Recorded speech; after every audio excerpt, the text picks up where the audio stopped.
Les New-Yorkais ont la réputation d'être tenaces et ils sont fiers de l'être. Ce n'est pas un ouragan qui va nous faire peur. Face à l'adversité, ils se montrent opiniâtres.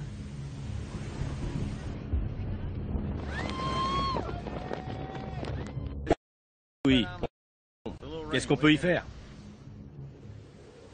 Mais le 29 octobre 2012...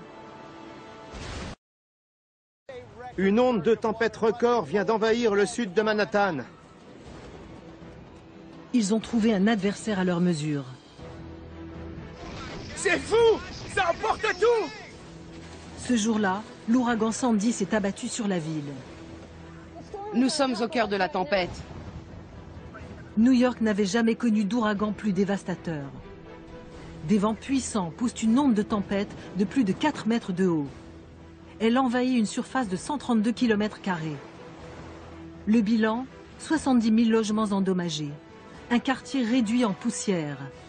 Nombre d'infrastructures totalement paralysées. Et 43 morts.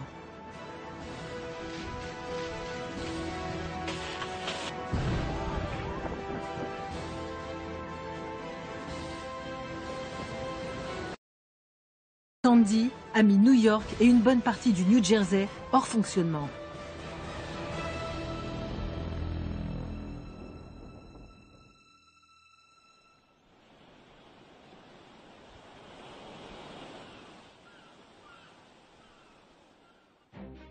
Cet ouragan était-il un événement exceptionnel ou se généralisera-t-il dans l'avenir ?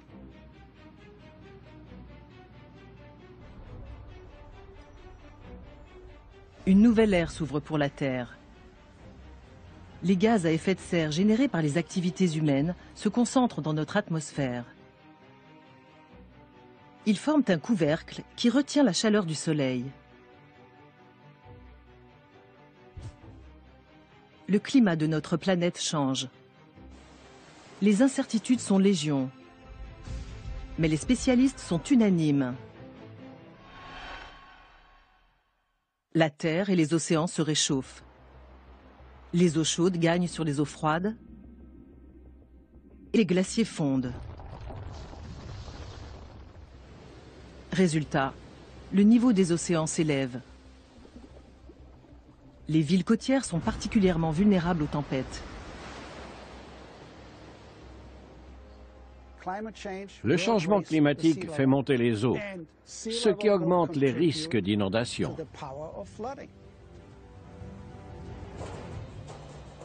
Aux États-Unis, le problème dépasse New York et le New Jersey.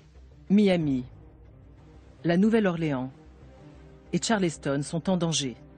Avec l'élévation du niveau marin, des ouragans moins puissants qu'Andrew ou Katrina pourront provoquer des inondations sur les zones côtières. Dans le monde, des milliers de kilomètres de littoral sont menacés. En Chine, en Inde, au Japon. Les zones littorales sont de plus en plus peuplées. Il est urgent de trouver des solutions pour nous préparer à affronter l'avenir. Comment parer à toutes les éventualités? Faut-il construire des murs pour isoler les villes de la mer? Les zones trop difficiles à protéger doivent être abandonnées. Nous devons commencer à quitter les zones les plus exposées. Les New-Yorkais ne peuvent pas et ne veulent pas abandonner leur front de mer. C'est l'un de nos plus grands atouts. Peut-être y a-t-il une autre voie plus naturelle pour se garantir contre l'océan.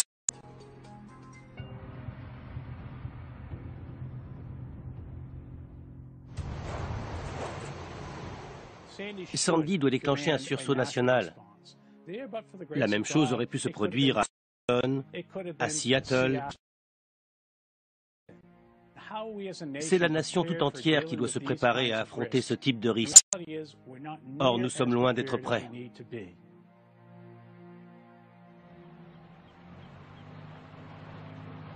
Dan Mundy est pied à la retraite. Il habite l'un des quartiers inondables de New York, Broad Channel. C'est un îlot situé au milieu de Jamaica Bay, à l'extrémité sud de Queens. L'altitude au-dessus du niveau de la mer est de 1,20 m. C'est un endroit exceptionnel et très différent du reste de la ville. Quand les gens découvrent ces lieux, ils nous disent « c'est magnifique, quel panorama !» Dan Mundy a construit un mur pour protéger sa maison. Voilà mon rempart. Il y a 250 tonnes de pierre. Il n'a pu retenir l'onde de tempête. C'est un mur assez haut, mais Sandy est passé par-dessus. C'était surréaliste, cette tempête. Rien n'était assez haut ou assez solide pour lui résister. Et rien ne nous dit que ça ne se reproduira pas.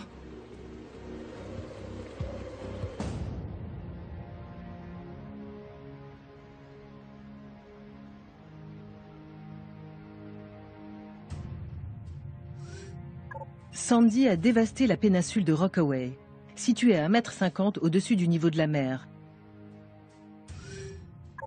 Le quartier de Red Hook, à Brooklyn, 2,40 m au-dessus du niveau de la mer. Staten Island, 1,20 m.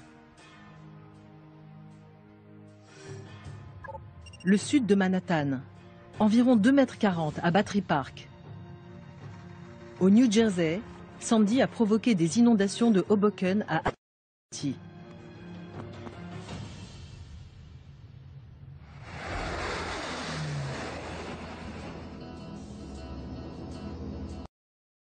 On n'est plus de savoir si cela va se reproduire. Mais quand et à quelle fréquence? Nous savons que c'est une tendance durable. Le niveau des eaux ne va pas redescendre. C'est une certitude absolue. En revanche, on ignore à quelle vitesse les eaux vont monter. Au cours du siècle dernier, dans la région de New York, le niveau de la mer s'est élevé de 30 cm. Un phénomène principalement dû à l'affaissement des sols. Quelles sont les prévisions pour les 100 prochaines années?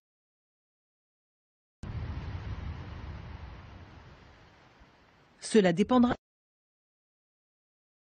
du Groenland. D'énormes blocs se détachent des glaciers et se dirigent vers la mer.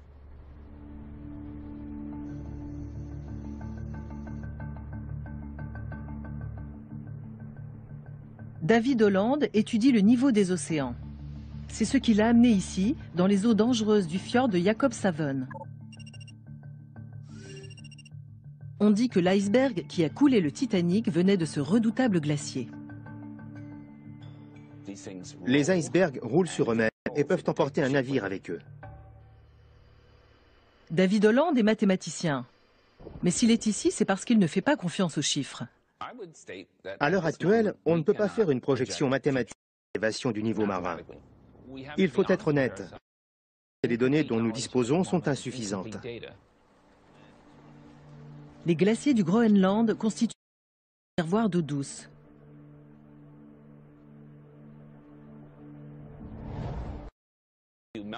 Si on faisait fondre tout le Groenland, le niveau global des mers est de 6 mètres.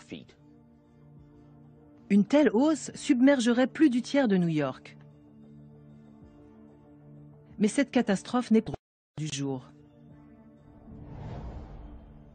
La fonte des glaces n'est pas un phénomène récent. Les glaciers du Groenland reculent lentement depuis la fin de la dernière période glaciaire. Mais il semble qu'avec le réchauffement climatique, le mouvement de la glace vers la mer s'accélère. Pour David Holland, ce phénomène s'explique par le réchauffement de l'eau. Lorsqu'un glacier glisse sur le socle rocheux, sa base entre en contact avec l'eau salée. En 1997, El Niño a perturbé les courants océaniques. Dans la zone du fjord, la température de l'eau a augmenté de près de 2 degrés. Le glacier s'est alors mis à fondre plus rapidement. Au XXe siècle, il avait perdu près de 13 km. Au XXIe siècle, il a reculé de 14 km. David Holland cherche l'explication de ce phénomène. Nous essayons de déterminer la façon dont les courants chauds se comportent à proximité des calottes polaires. Comment se fait-il que les eaux soient tantôt chaudes et tantôt froides? La réponse à cette question contient la clé de l'évolution du niveau marin. Je vais lancer la sonde. D'accord. Ces sondes descendent à près de 100 mètres de profondeur. Elles permettent de mesurer la température de l'eau, sa concentration en oxygène, car l'eau n'est pas identique partout. Près de la surface, la mer est moins salée. Elle a reçu les eaux douces de la fonte des glaciers. En général, l'eau froide plonge vers le fond, mais pas ici. L'eau douce est moins dense. Elle remonte donc à la surface de l'océan. La couche d'eau salée, plus dense et plus chaude, glisse sous l'eau froide. Ce courant marin chaud vient des tropiques. Il emprunte le Gulf Stream jusqu'au Groenland. Ces eaux grignotent la base du glacier qui se fragmente. Les icebergs ainsi créés augmentent la quantité d'eau dans les mers. Cette dynamique entre la glace et l'océan reste mystérieuse. Pour l'étudier, David Holland dispose de sondes fixes. Elles vont rester immergées 1 an. Certaines sont transportées par hélicoptère. On équipe même les phoques de capteurs. On sait peu de choses sur le déplacement et la fonte des glaciers. Pas seulement au Groenland, mais aussi en Antarctique. Si on faisait fondre l'Antarctique, on ferait monter le niveau des eaux de 60 mètres. Une telle hausse submergerait toutes les villes de la côte est des États-Unis et la péninsule de Floride. Mais ça n'est pas près d'arriver. Dans leur grande majorité, les glaces de l'Antarctique sont stables. Mais dans l'ouest du continent, certains glaciers reposent sur les fonds marins, ce qui les rend plus vulnérables à la fonte. En 2002, la plateforme Larsen B, une barrière de glace de 3900 km², s'est effondrée. Derrière elle, le glacier s'est retrouvé exposé à une fonte rapide. David Holland craint que le phénomène ne se reproduise sur des glaciers voisins. Ce sont des zones immenses et l'eau chaude passe tout près. Si les courants océaniques chauds de l'hémisphère sud atteignaient ces glaciers, ce serait la catastrophe. Il reste encore beaucoup d'inconnus. Mais selon les dernières estimations, le niveau des mers devrait s'élever de 60 cm à 1,50 m d'ici 2100. Pour David Holland, il faut se préparer à bien pire pour protéger les villes côtières. Pour moi, si on veut se montrer prudent et prendre toutes les précautions possibles, il faut construire des murs de 3 mètres.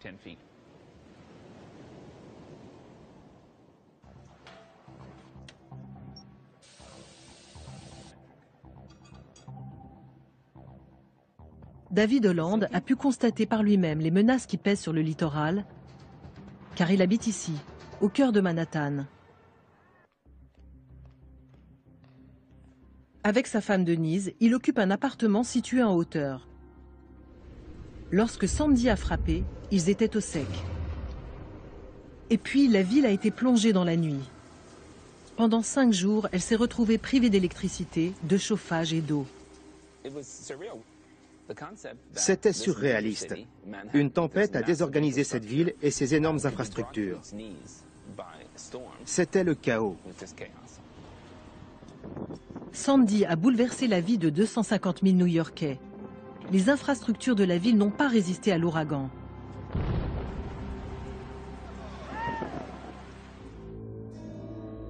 La centrale électrique de la Consolidated Edison est située au bout de la 14e rue, au bord de l'East River, à 1,80 m au-dessus du niveau de la mer. Eau et électricité ne font pas bon ménage. L'électricité qui alimente le sud de Manhattan circule via ces transformateurs. Pendant plus de 50 ans, les murs de 3,35 m ont suffi à les protéger des inondations, à soulever l'East River de 4,30 m au-dessus du niveau de la mer. On était parés pour la crue centenale jusqu'ici, et les eaux ont submergé ce cabestan. L'eau salée s'est infiltrée dans les installations. Le disjoncteur était près du niveau de la mer. Quand l'eau a monté, il a sauté et entraîné l'arrêt du transformateur. C'est ce qui a généré un gros éclair de lumière. Ensuite, la panne s'est propagée partout via les autres relais. Et au final, on a coupé la centrale. La Consolidated Edison veut être prête à affronter le prochain ouragan. Le fournisseur d'électricité s'équipe de 180 portes en aluminium pour renforcer la protection de sa centrale électrique. En cas de nouvel ouragan accompagné d'une même onde de tempête, nos clients ne seront pas privés d'électricité.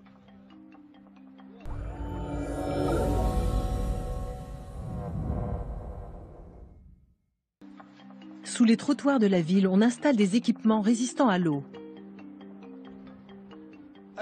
Tous ces équipements sont submersibles. Même sous l'eau, les appareils continueront à fonctionner normalement. Les technologies intelligentes permettront bientôt de piloter le réseau à distance et de réduire les coupures d'électricité. À long terme, nous allons intégrer les dernières données climatologiques pour optimiser la protection de nos installations. Le réseau électrique n'a pas été le seul touché.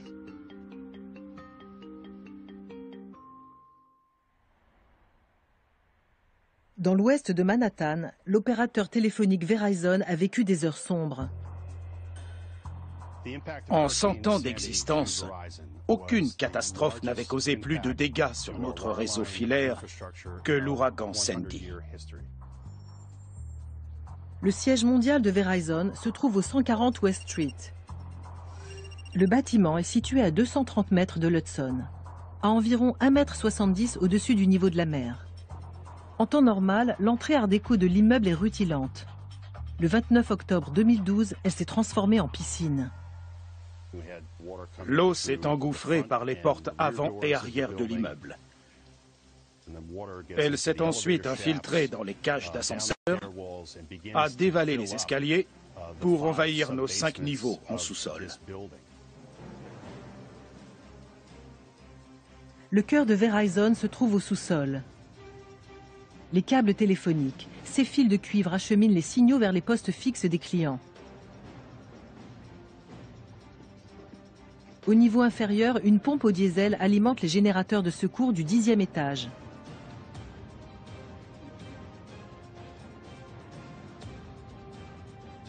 Cette pompe n'est pas étanche. Son arrêt entraîne une réaction en chaîne.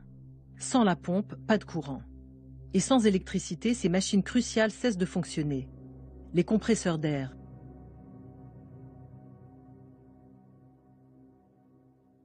Pour éviter les infiltrations, les câbles sont pressurisés, car l'eau et surtout l'eau salée détruit le cuivre. Le réseau a été détruit par un seul ouragan au cours d'une nuit dévastatrice.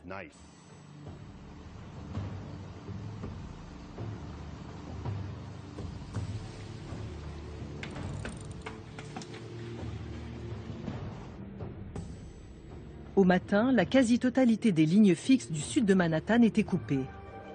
Le tout en plein cœur de la capitale financière des États-Unis. De ce chaos est sortie une petite lueur d'espoir, la fibre optique.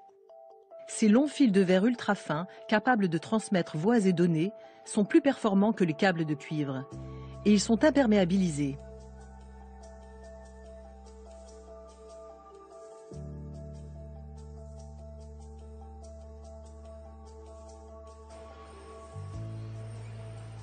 Au lendemain de Sandy, l'opérateur a entrepris de remplacer la totalité de son réseau du sud de Manhattan par de la fibre optique. Cette tâche titanesque a été réalisée en seulement 6 mois. En tout, Sandy a coûté plus de 735 millions d'euros à l'opérateur. Quant à la pompe, elle est désormais dans un caisson étanche, fermé par un sas.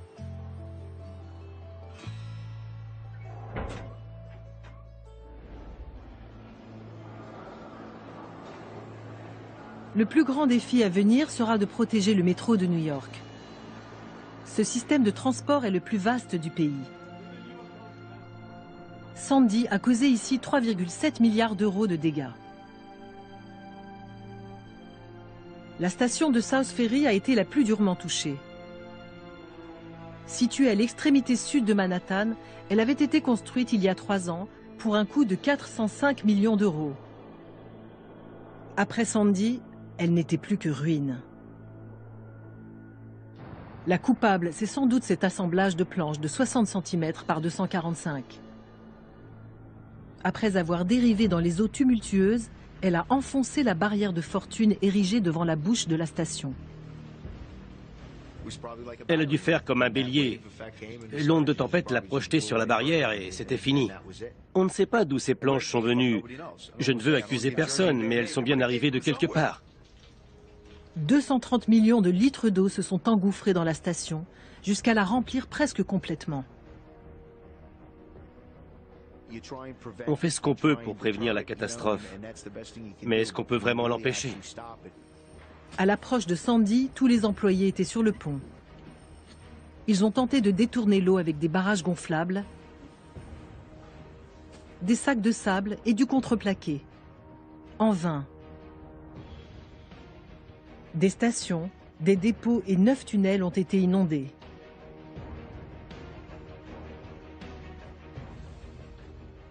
L'eau arrivait de partout. On ne pouvait pas l'arrêter. Il aurait fallu Superman. Le tunnel routier qui relie Brooklyn au sud de Manhattan a connu le même sort. On a abandonné la partie et évacué tout le monde. Il faut partir! 300 millions de litres d'eau de mer se sont engouffrés dans le tunnel, le remplissant presque complètement.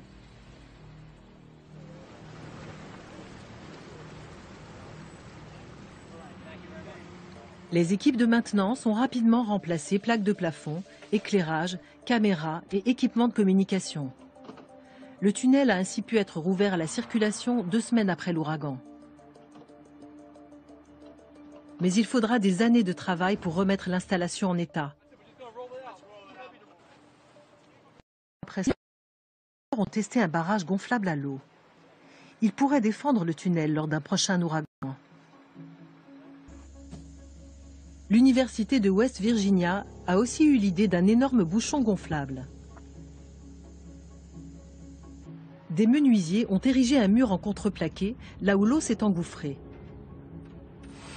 Mais à long terme, ces mesures à petite échelle pourront-elles suffire?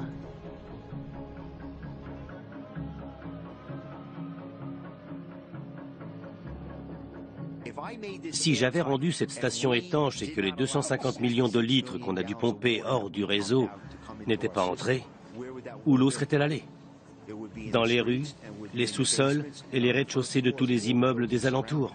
Il ne suffit pas d'empêcher l'eau d'entrer. Il faut une concertation au niveau de toute la région pour décider de la meilleure façon de gérer un tel phénomène.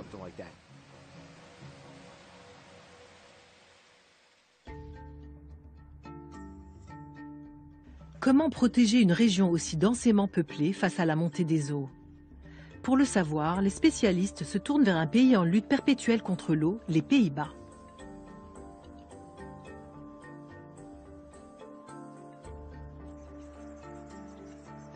Ce territoire est situé en majeure partie sous le niveau de la mer.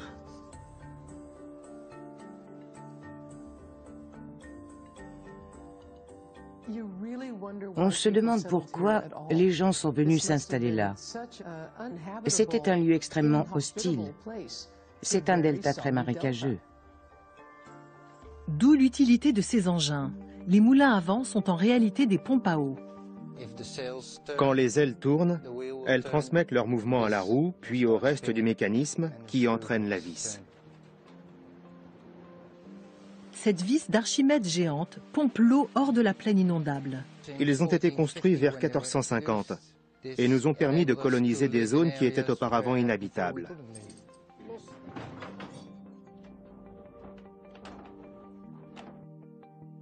Et puis bien sûr, il y a les digues, d'immenses levées de terre bâties pour retenir les eaux.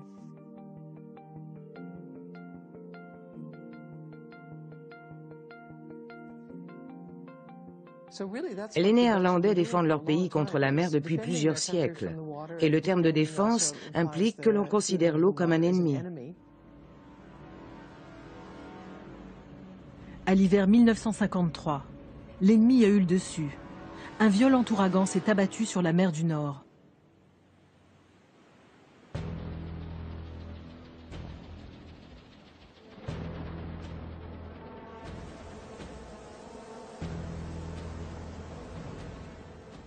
En l'espace d'une nuit, plus de 1800 personnes ont perdu la vie. Des dizaines de milliers de gens se sont retrouvés sans abri et 1 million d'animaux ont été noyés. Dans ma famille, on sait ce que c'est que de voir sa maison détruite par l'eau. Après cette inondation, nous avons décidé que ça n'arriverait plus jamais, d'où la mise en place du plan Delta.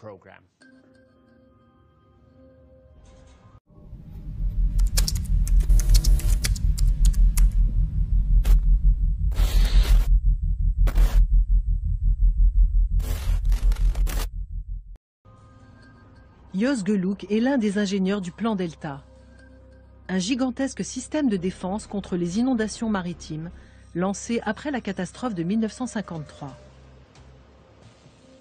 Les ont renforcé les protections traditionnelles, barrages, digues, écluses et levées. Ils ont ensuite construit l'arme ultime contre l'eau, d'immenses barrières barrant l'embouchure des cours d'eau et les estuaires.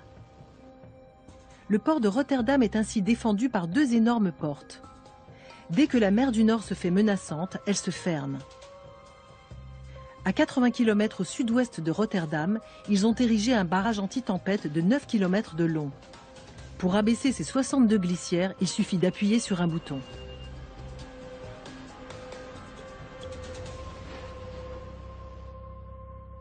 Ce plan a été conçu pour résister à des inondations qui surviennent une fois tous les 4000 ans. Ce type d'infrastructure peut-il sauver New York de la montée des eaux?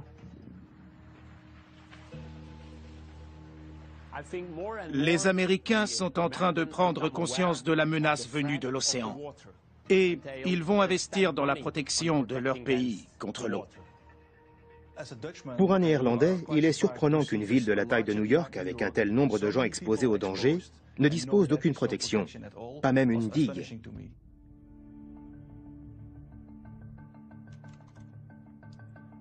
Jeroen Hertz est professeur à l'Institut d'études environnementales d'Amsterdam et spécialiste de la gestion des risques. Comme nombre de ses confrères, c'est un partisan convaincu des infrastructures géantes. Selon lui, New York doit construire des murs pour se protéger de futurs ouragans. Si le niveau des eaux monte rapidement, les barrières seront nécessaires. Mais la région compte une grande quantité de bras de mer. Pour protéger les États de New York et du New Jersey, il faudra bâtir un système de barrières placées en des points stratégiques.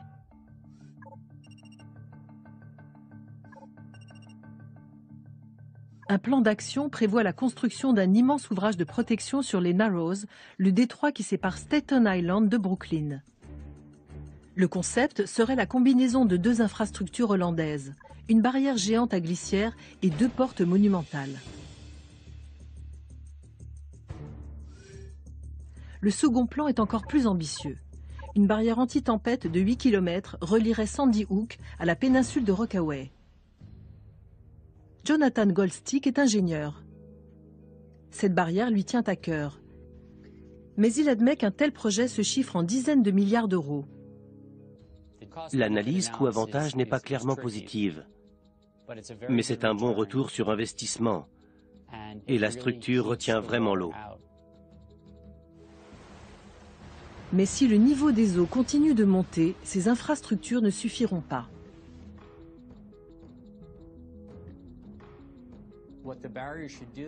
Cette barrière est une mesure de protection à court terme. Elle nous permettra de mettre en œuvre un plan pour préparer la ville contre de futures montées des eaux. Si j'étais roi de New York, je la construirais. Cette barrière risque de donner aux New-Yorkais l'impression d'être protégés. Elle incite à éluder les vraies questions et une réflexion en profondeur sur l'aménagement du territoire. On pourrait se dire, c'est génial, il n'y a que des avantages. Mais en réalité, on ne fait que repousser le problème. Même à court terme, ces barrières ne présentent pas que des avantages. Les Hollandais en ont fait les frais. Le plan a eu des conséquences inattendues. La volonté de retenir l'eau a eu des effets néfastes sur l'environnement. Les barrages permanents ont entraîné la formation d'eau stagnante envahie par les algues toxiques.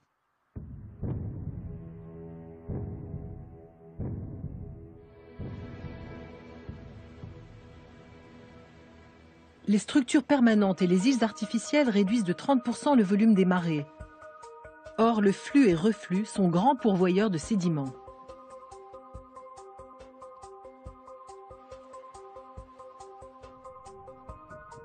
Les bancs de sable, les zones humides et les parcs à huîtres disparaissent, et avec eux la protection naturelle qu'ils fournissaient.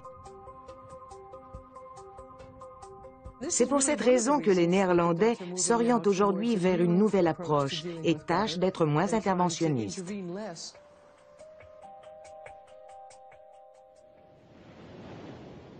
Lorsqu'on veut domestiquer l'eau, on crée souvent plus de problèmes qu'on en résout. C'est particulièrement évident au cœur de l'Amérique, sur le Mississippi.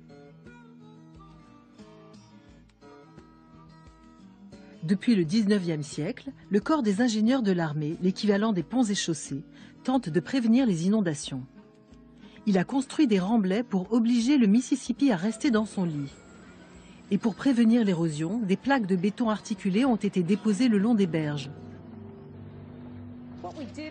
Au XXe siècle, nous avons isolé le fleuve de son delta.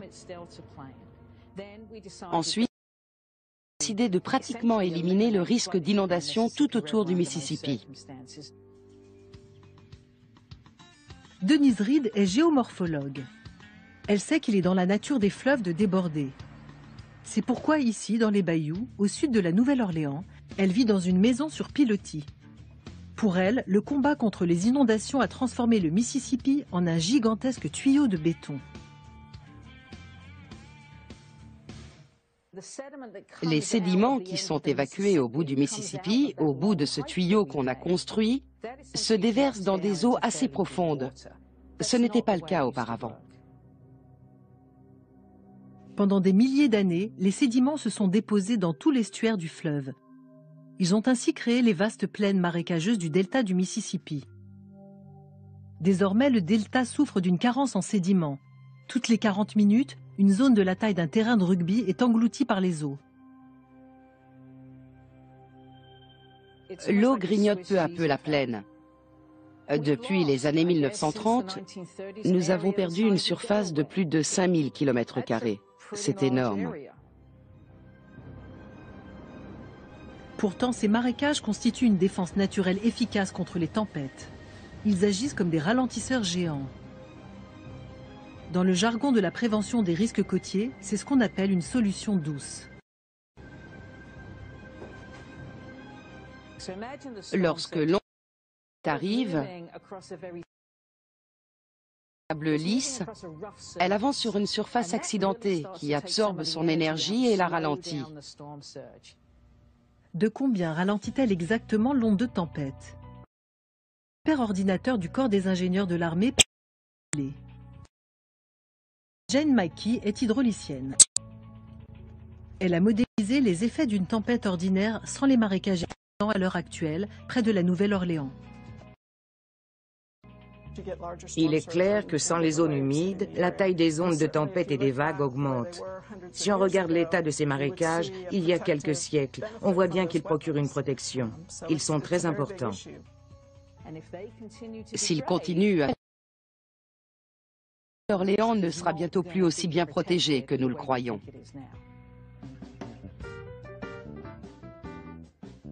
La Nouvelle-Orléans est située au cœur du delta du Mississippi. La ville, ravagée par l'ouragan Katrina en 2005, commence à retrouver un peu de sa joie de vivre. Désormais, elle est protégée par 214 km de barrières, de digues, de murs anti-inondation, de portes et de stations de pompage. Ce projet, construit par le corps des ingénieurs de l'armée, a coûté 10,7 milliards d'euros. C'est un modèle en matière d'ouvrages lourds de protection. Nous avons repoussé le périmètre, c'est-à-dire que nous sommes allés au-devant de l'onde de tempête au lieu de la laisser entrer dans la ville.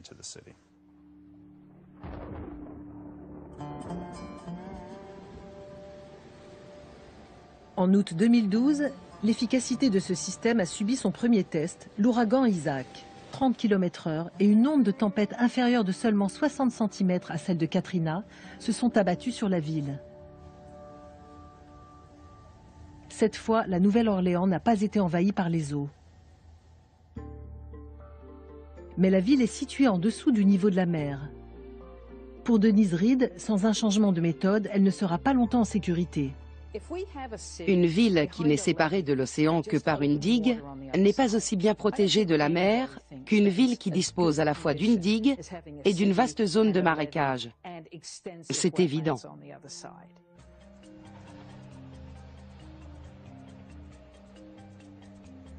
Selon les scientifiques, la ville et les marécages sont en train de s'enfoncer. Alors l'État de Louisiane déverse des millions de tonnes de sable pour recharger les barres et les marécages. On cherche à reproduire la façon dont la nature disperse les sédiments du Mississippi.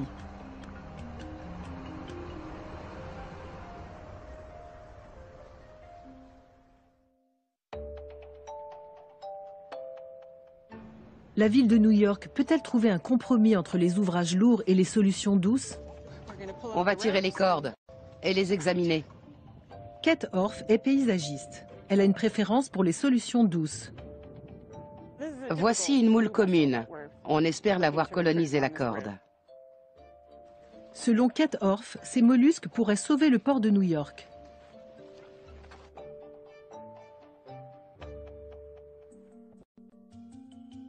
Les moules sont ce qu'on appelle une espèce clé de voûte.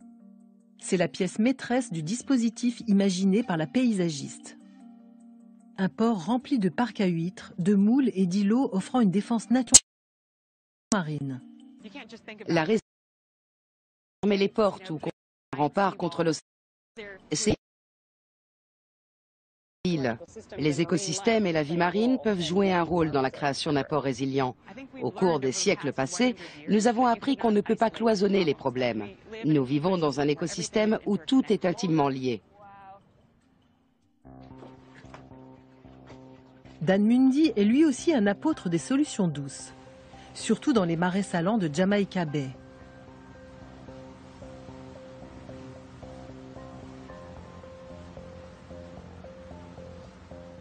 Quand on était gamin, on passait notre temps à naviguer dans ces marais. On connaissait la topographie des îles et la largeur de chaque chenal comme notre poche. On savait où se trouvait chaque virage. Dans les années 1990, il a remarqué un changement. Les chenaux sont devenus plus larges. Les ouvertures sur la mer se sont agrandies jusqu'à devenir de grandes trouées. À l'aide de cartes et photographies aériennes anciennes, Dan Mundy et son fils ont pu mesurer l'ampleur des dégâts. Quand on a regardé les photographies des marais vues du ciel, on s'est aperçu que tout l'intérieur était grignoté. C'était comme un cancer qui les détruisait du dedans. Les Mundy ont alors contribué au lancement d'une enquête scientifique. Il s'est avéré que Jamaica Bay perdait chaque année 13 hectares de marais. Et les chercheurs ont fini par trouver le coupable. Les eaux polluées tuent la végétation. Les racines de ces plantes sont comme des artères qui s'étendent partout. Sans le tissu de végétation qui les relie, les îles de sable se dissolvent. Depuis des années, les Mundy se battent pour la préservation des marais. Aujourd'hui, la pollution est en baisse et la qualité de l'eau remonte. Ils ont contribué à lever des millions d'euros pour reconstruire plusieurs îles, dont celle-ci.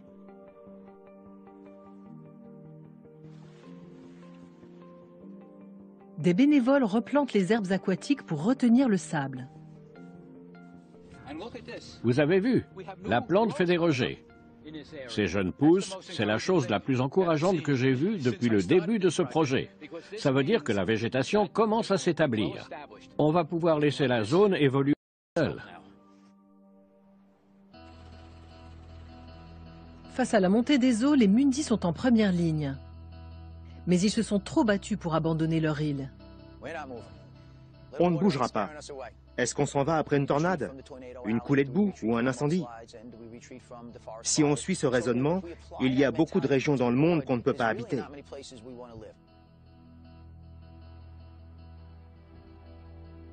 Nous allons retrouver une eau de qualité. Reconstruire les marais, cela va contribuer à la résilience de la ville et à protéger le littoral.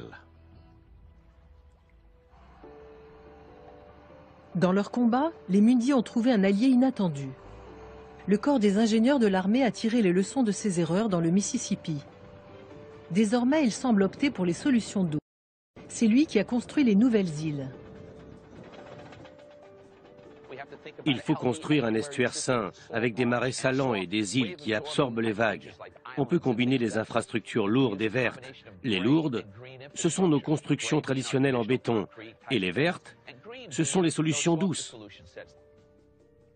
On connaît bien les structures lourdes, on commence à connaître les solutions naturelles, mais on ne sait pas encore comment les combiner.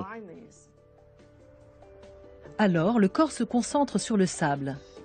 Il recharge les plages des Rockaway et de Jersey City, une forme de protection qui a fait ses preuves. Pour l'instant, on a surtout mis en œuvre des solutions douces. Réintroduire du sable sur les plages de sable.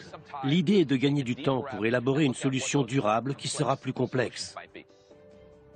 Pour la plupart des spécialistes, les solutions douces ne suffiront pas à protéger New York d'un nouvel ouragan de catégorie 3.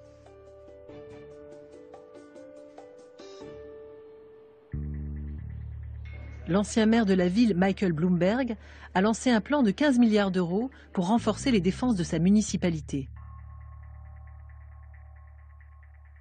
Ce plan, non retenu par le nouveau maire Bill de Blasio, prévoyait la construction de petites barrières et de digues à des points stratégiques. Pour Michael Bloomberg, les nouveaux quartiers comme celui-ci constituent la meilleure défense contre l'océan. Arverne by the Sea est situé sur la péninsule de Rockaway. Ici, les résidences ont été surélevées à 3 mètres au-dessus de la plage. Elles sont en outre équipées d'un système de drainage pour les marées de tempête. À la différence des quartiers voisins, elles ont peu souffert du passage de Sandy. C'est le principe même de la résilience. On ne peut pas lutter contre l'eau, mais on peut construire un habitat capable en quelque sorte de l'absorber et qui ne sera pas détruit en cas d'ouragan. Il faut accepter de laisser entrer l'eau. Ce changement de paradigme est précisément la tendance actuelle aux Pays-Bas.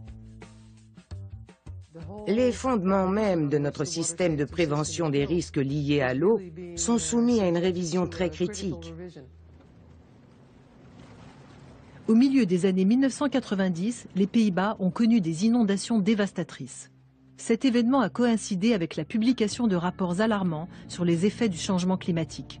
La région allait connaître à la fois une montée des eaux et une augmentation des précipitations. Il fallait désormais compter avec des crues plus importantes des cours d'eau, mais aussi à une montée du niveau de la mer. C'est un problème, parce que les rivières se jettent dans la mer. Si le niveau de la mer monte, les cours d'eau auront du mal à s'y déverser librement. Le gouvernement néerlandais a donc lancé un plan appelé « Plus d'espace pour le fleuve ». Dans les zones les plus exposées aux inondations, on a demandé aux fermiers de partir. Leurs terrains ont été rachetés afin de pouvoir déplacer les digues. Ainsi, en cas de débordement, les cours d'eau inonderont des zones vides sans endommager l'habitat ou le tissu économique. Aujourd'hui, nous souhaitons rendre la terre au système hydrographique. C'est un grand pas en avant. Les terres agricoles ne sont pas les seules impliquées dans ce vaste plan. À Nimègue, on redessine le paysage pour faire de la place au Vaal. On a ainsi détruit une péninsule pour ne laisser qu'une petite île.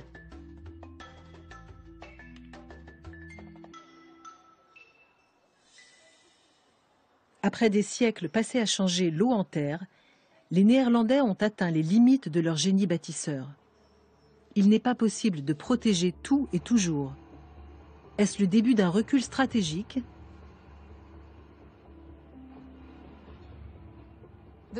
Les Néerlandais ne voient pas ce plan comme un recul, mais comme une forme d'adaptation. Nous allons vers une approche où l'eau n'est pas tout à fait considérée comme une amie, mais comme quelque chose entre un ennemi et un ami.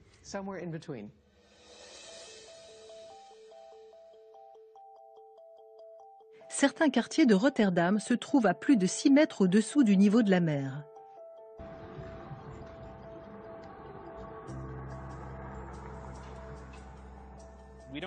À Rotterdam, nous n'avons pas la place de construire de nouveaux canaux. Il a fallu inventer autre chose.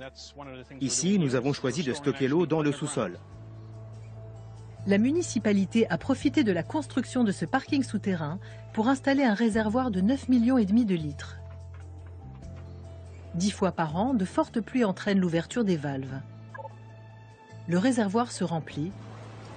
On évite ainsi les inondations et on empêche les eaux non traitées de se déverser dans le port.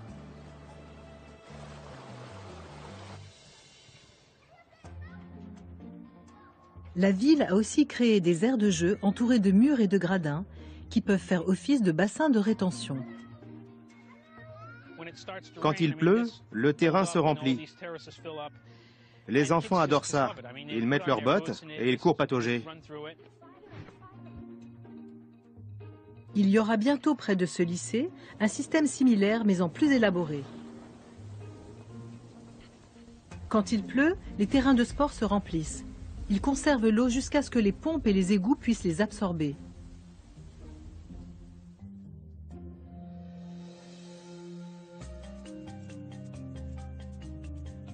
Garder les pieds au sec a toujours été la grande priorité des Néerlandais. Au fil des siècles, ils ont découvert une vérité capitale. Lutter contre l'eau comme s'il s'agissait d'un ennemi mortel est aussi vain que de se battre contre des moulins à vent. Pour New York, le temps presse. Car non seulement les eaux montent, mais les prochains ouragans pourraient être plus destructeurs. La puissance de Sandy a suscité nombre d'interrogations. Ce monstre était-il le produit du changement climatique ? Je ne sais pas si cet ouragan est dû au changement de climat, mais une chose est sûre, le réchauffement augmente la probabilité de phénomènes climatologiques extrêmes.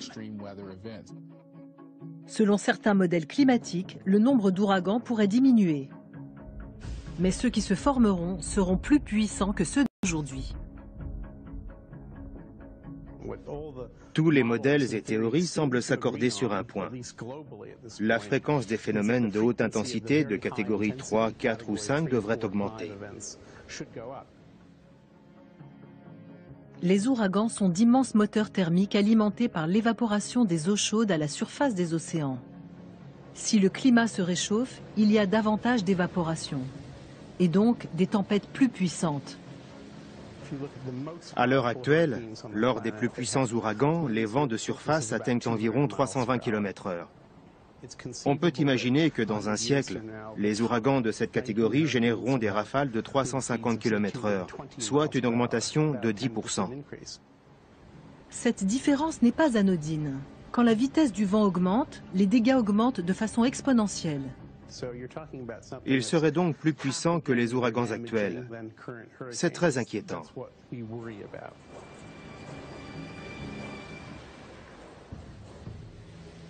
Des ouragans plus puissants, des eaux qui montent. Ne serait-il pas plus raisonnable de battre en retraite ?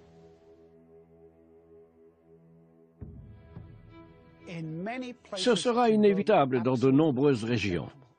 La Floride est condamnée. Ce n'est pas pour aujourd'hui, pour l'an prochain ou dans 10 ans. Mais dans 200 ans, la péninsule sera une grande piscine. Année après année, on investit dans des projets coûteux comme le rechargement des plages en sable. Mais pourquoi protéger un mode de vie qui n'est pas durable ? Aujourd'hui, il est utile de déverser du sable sur les Rockaway, mais ce n'est pas une solution qui peut perdurer sur 30 ou 35 ans. L'État indemnise sans vision d'ensemble. On encourage ainsi à reconstruire au bord de l'eau, à l'endroit même où Sandy a détruit ou endommagé 30 000 résidences et entreprises.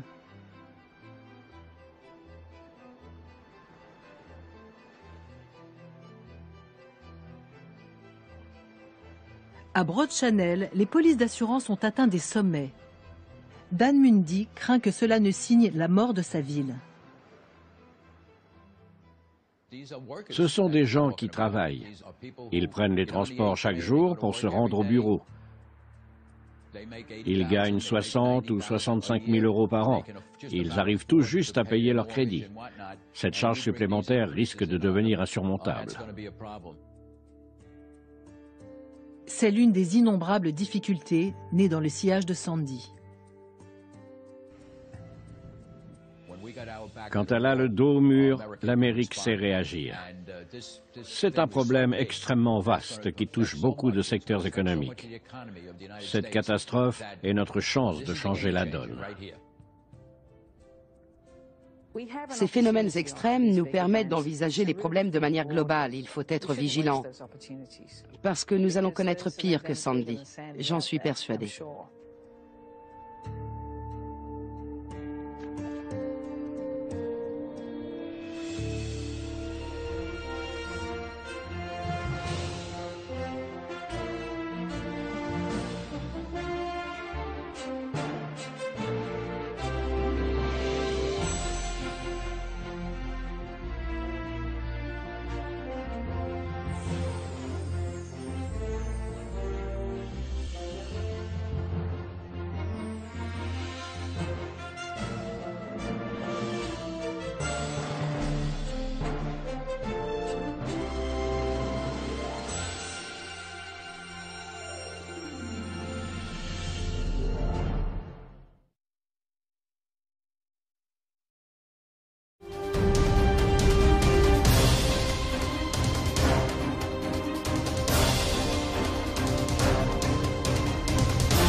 Les New-Yorkais ont la réputation d'être tenaces et ils sont fiers de l'être.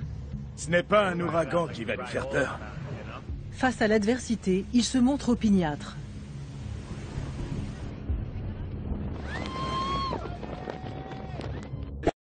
Oui. Qu'est-ce qu'on peut y faire?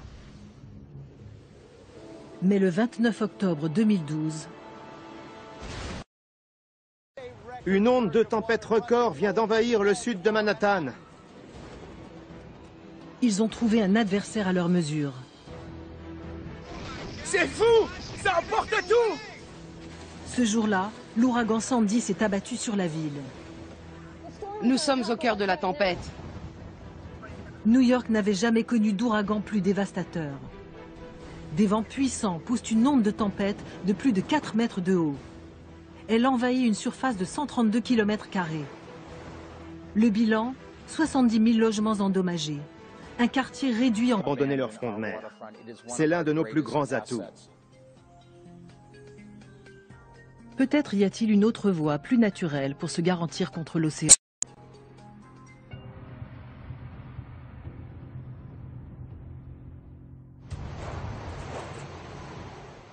Sandy doit déclencher un sursaut national. La même chose aurait pu se produire à Boston, à Seattle. C'est la nation tout entière qui doit se préparer à affronter ce type de risque. Or, nous sommes loin d'être prêts.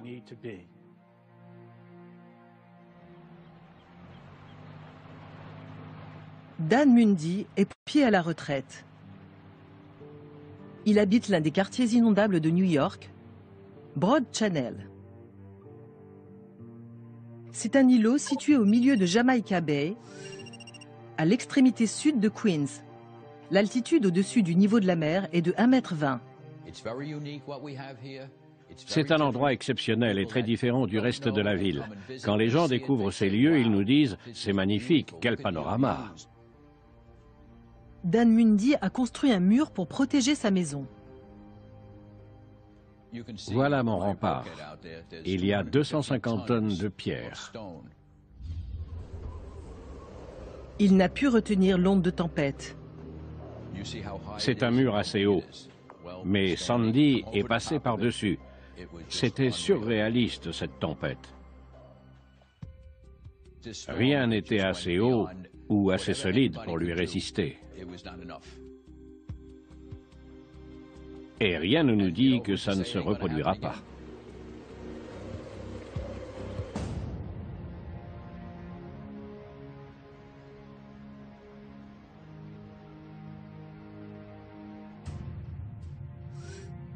Sandy a dévasté la péninsule de Rockaway, située à 1,50 m au-dessus du niveau de la mer.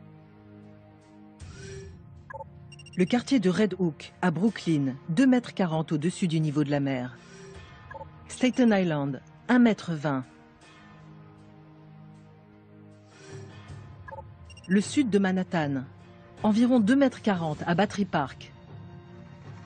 Au New Jersey, Sandy a provoqué des inondations de Hoboken à Haiti.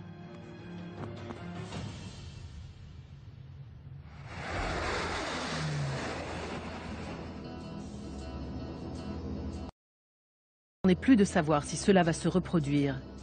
Mais quand et à quelle fréquence? Nous savons que c'est une tendance durable. Le niveau des eaux ne va pas redescendre. Poussière, nombre d'infrastructures totalement paralysées et 43 morts.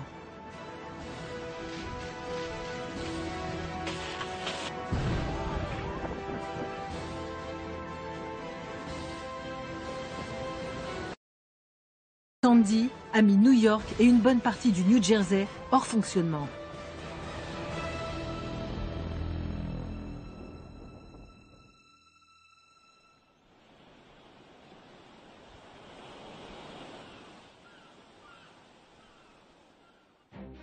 Cet ouragan était-il un événement exceptionnel ou se généralisera-t-il dans l'avenir?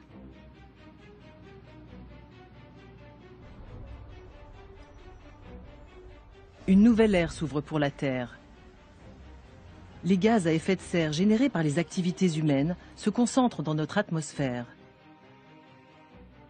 Ils forment un couvercle qui retient la chaleur du Soleil. Le climat de notre planète change. Les incertitudes sont légion. Mais les spécialistes sont unanimes. La Terre et les océans se réchauffent. Les eaux chaudes gagnent sur les eaux froides et les glaciers fondent. Résultat, le niveau des océans s'élève. Les villes côtières sont particulièrement vulnérables aux tempêtes. Le changement climatique fait monter les eaux, ce qui augmente les risques d'inondation.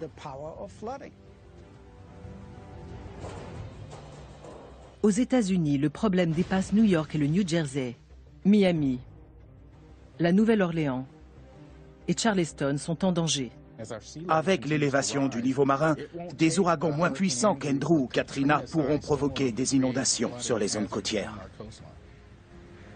Dans le monde, des milliers de kilomètres de littoral sont menacés. En Chine, en Inde, au Japon. Les zones littorales sont de plus en plus peuplées. Il est urgent de trouver des solutions pour nous préparer à affronter l'avenir. Comment parer à toutes les éventualités? Faut-il construire des murs pour isoler les villes de la mer? Les zones trop difficiles à protéger doivent être abandonnées. Nous devons commencer à quitter les zones les plus exposées. Les New-Yorkais ne peuvent pas et ne veulent pas